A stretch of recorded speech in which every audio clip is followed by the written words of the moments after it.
Welcome to Charly's Cards, where baseball's greats are recognized. We bust open boxes and rip packs to find baseball's superstars, so let's play ball! Hello everybody, Charly's Cards here. Welcome back to another video. Today, if you stay to the end, you're going to hear a lot about the hobby. So let's begin. Today, when me and my wife got home from church, we were eating our breakfast and we were watching a Texas law video. And Texas law, well, I don't know if it's called that actually, but it deals with the Department of Fish and Game. And it got me thinking. So that's where the inspiration for this video came from. So, you know, my last short video had an opportunity to talk about the state of the hobby, and I wanted to continue with that. And I wanted to talk about where did the buffalo go? And from this, I hope we all begin to see and learn what's going on. What's the state of the hobby? Why can't we use past lessons to learn the state of the hobby? Where did the buffalo go? Lessons learned. The railroad. What a mighty invention. But what it did, it brought all the people from the east to the west. And when people came from the east on the railroad, it changed the West forever. The West was transformed when in May of 1969, the great railroads were invented. And with the invention of the great railroad, the West was transformed at a speed any of the railroad inventors could not comprehend. More than it was anticipated, because now the folks from the east could get on a railroad in a matter of 2 or 3 days be in the West. And the West was made to be a beautiful place. It was a place where families were going to be raised and they could get property and they'd get land, and there was just an abundance of supplies because the East, at basically the gate of the East was St. Louis, Missouri. And they could get on a train in Missouri and go to the East, and everything there in the West was amazing. And when the white man got on the train, who was most devastated by the white man getting on the train and going to the West? It was the American Indian. They fought, but they were outnumbered. By the sheer numbers of the white man, they were overtaken and kicked out of the West. And the white man then settled and decimated some of their most sacred possessions. Some of the most sacred things that were in the West were almost taken to the point of extinction. And when I think about the American Indian, I like to compare it to us old school collectors. Let's continue.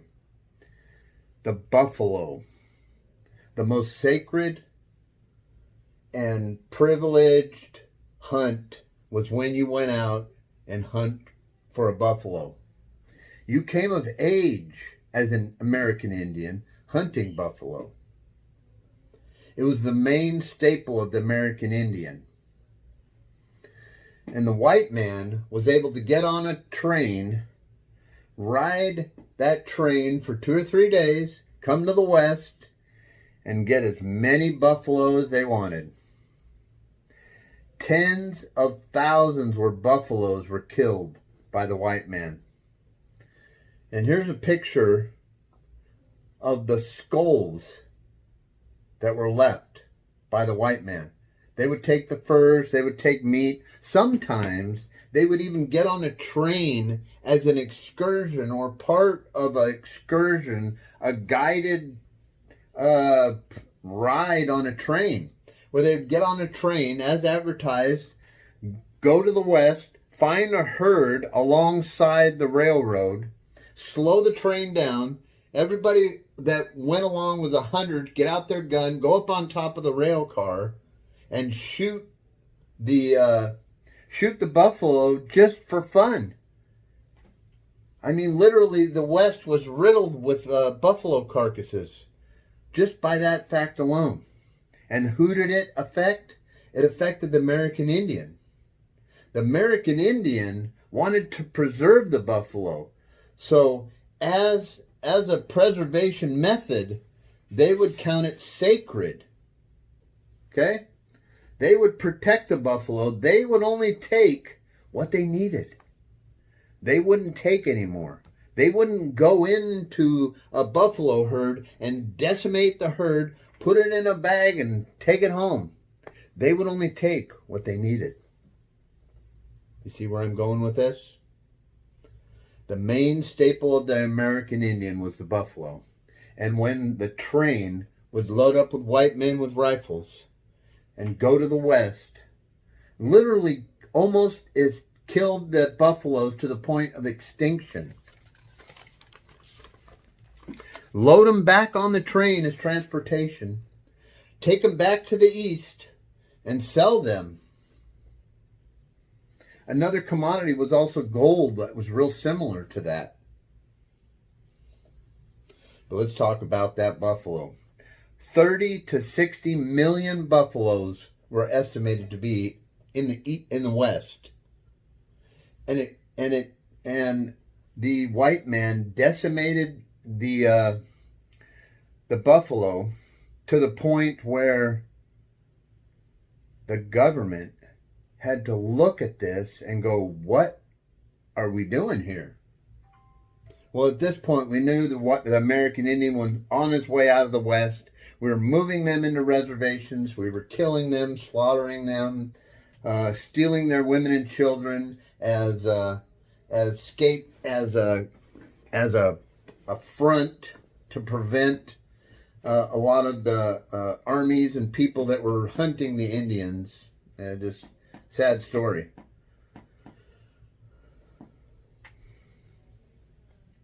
Now, the buffalo were almost destroyed, mostly for fun, leaving the carcasses everywhere. But this was a sacred animal to the Indian. Then and only then, one of the first was a Texas legislator to call on change to protect the buffalo and those that harvested the buffalo for use. And the first place that happened, when we began to think about protecting the animal, the birds, the fish, it happened in Yellowstone Park. I thought that was pretty cool. So what they did was they sent out legislation that Yellowstone, being a national park, that nobody could take birds or animals that were protected. So basically, when somebody came to Yellowstone, they wanted them to see nature at its finest. And actually, one of the few last herds of buffaloes were in Yellowstone Park. And they were hoping that they could flourish and allow them to recreate and bring the buffalo back. And the buffalo was a lot different than cows or chickens or anything else that we used to harvest, because it was just such an exotic animal. So when we look at this, what's going on here? Greed. So we couldn't police ourselves to protect something that was sacred to another community. It was only about what we could get today and what I could sell to make myself rich. And the hides and the meat, the horns, whatever they could take they would take back to the East to sell for profit. And in about 1908 to about 1911, the different states started to create what we now know as Fish and Game. And what Fish and Game does, if you don't know, obviously you do, you have to buy a license. And what does that do? Protect nature, provide for police to police mankind to protect nature. Why? Because guys were fishing lakes out. They were taking oysters and accumulating thousands of oysters. They were going and shooting birds by the thousands. Again, why? Because they were selling them. They were using it to support their family in an advantageous way. But what was it doing? It was devastating nature. So the Department of Fish and Game, or the early ones in the 1900s, were obviously called something a little bit different. But it was the same thing. They were protecting fish. Later on, they were protecting game. So it started out as birds and animals and fish, and it progressed to be a whole department within each of the states of America because of greed. They wanted to protect the animals. Is it going to take an outside agency, an outside agency to police us in the card community, in the hobby? Is that what it's going to take? Well, guess what? It's happening. Have you seen the numbers that control the quantity we can buy? Have you seen the cages they are building in some locations to protect baseball cards from being thieved, opened, just sitting on the racks being opened? It's so hard to prosecute somebody with the cameras they have. I mean, so, I don't know who's going in, opening boxes, stealing stuff out of boxes, going in and taking the whole lot, going in and standing around and waiting for this to happen. I have no problem with anybody that's for their welfare. But let's just take a look at what people or agencies are doing to limit this now. So we couldn't police ourselves. So now the big box stores are beginning to police us. And what will it go from there? Where will it go from there? We can't have a conversation at the store to police ourselves. We began to talk about this when it happened. And we saw, as collectors back in the day, other people come into the community. Why? Because it was getting good. During the pandemic, the prices went crazy. It attracted flippers. It attracted investors. It attracted kids and grown man bodies with credit cards. It attracted all kinds of people. I'm not against any of them. All I'm saying is agencies were created in the past to control mankind. Why? Because we have an inner nature to hustle. I mean, from the day we were created to now, not only did God Almighty have to control us, but so did agencies. That's why we have police. That's why we have Department of Fish and Game. Can we learn from this? Some of us can, but we still have to go out and try to get what we get and what we can because of the nature of the beast. I'm not going to pay more than $5 for anything that comes off a retail rack. I'm sorry. But what does that mean? That means I have to spend a little bit more time. For a couple weeks there, in order for me to get my Topps Holiday Hobby mega boxes, I went every day for 2 weeks to my local Walmart till I finally found some boxes. I was excited to open them, if you couldn't tell. But up there, I've got some more. So those are the 2019s. Why do I preserve a piece of history? Because I enjoy it. That's a piece of history. There are cards in there, quite possibly cards in there, that have changed the way the sport cards were collected in 2019. Here's a rack pack from 1980. Why did I save that? Why did I not open that? You know, there's a whole community called breakers out there now. Nothing against them. People buy their services to open boxes of cards. And they have opened the junk wax era stuff and all kinds of cards with a veracity, because people were paying them to do it. Do we need control?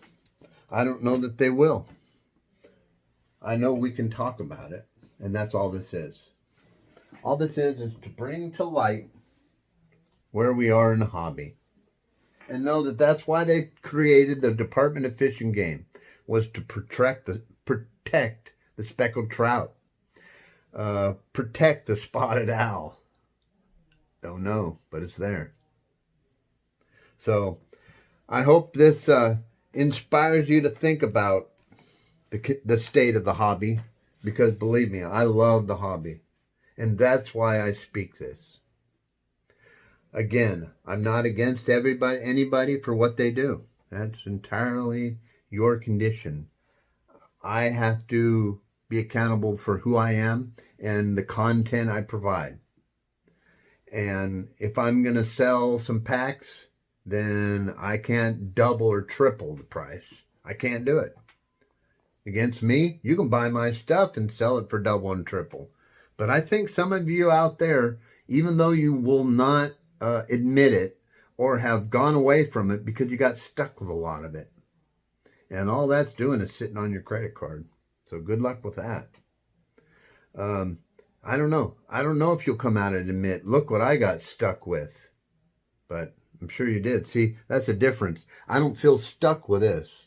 I could sell this any day of the week.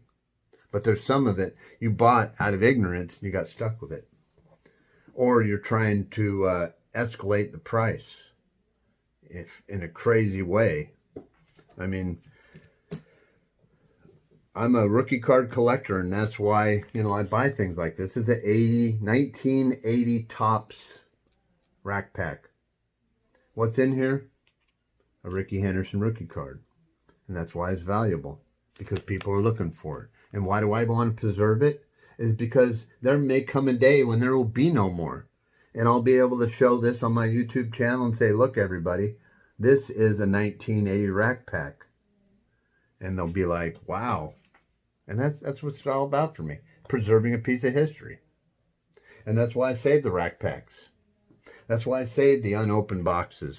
That's why I have this stuff behind me. Why? Because I want to preserve it. So that's my spiel. I hope you enjoyed that. I hope it gave you an opportunity to think about and learn from past lessons. Can we police ourselves in the hobby? That's the question. I'd really appreciate your comment, good or bad. I understand that some of you don't agree with this. You're out to get what you can today. I posted a similar video on TikTok, and I got a lot of the same responses. I got the, man, I wish I would have heard this years ago kind of thing. And then I got the guys, hey, I'm going to get in it. I'm in it because I'm going to get what I can get right now. I ain't worried about the future. And that's kind of why I'm bringing this to light. If there's 25,000 Ronald Acuna rookie cards and he gets hurt and everybody wants to flip their PSA 10s because he tragically lost his career, you would not be able to get rid of 25,000 PSA 10s. Or however, there are like 16,000 of them, something like that, some crazy number.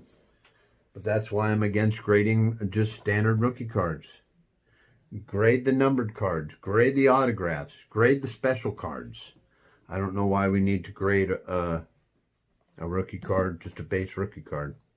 And that's why I'm talking about this. I appreciate your comments. Talk to me about this. Tell me what you feel. Take the moment, to go down there and type something in the bottom there in the comments to tell everybody how you feel too. Because this is important. This is a community discussion. This is a community where sports cards collectors can get together and talk about how they feel about this.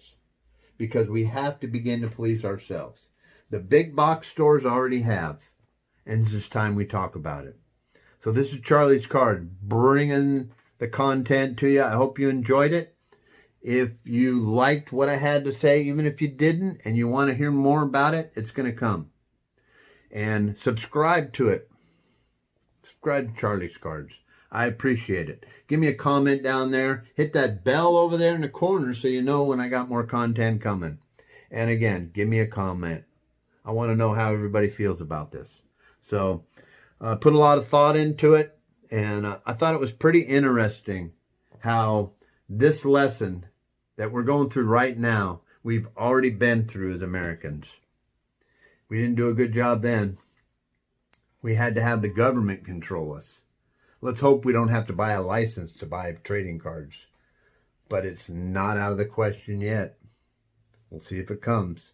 If there's enough bloodshed, enough violence in Walmarts and Targets, it's going to happen.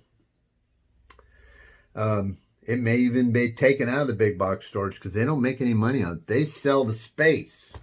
So when you see your Walmart go from a full aisle down to a quarter aisle, they don't want the drama. And that's not a good thing for the card community. There's not enough LCSs in this country to support a hobby at this point. And all you card shops,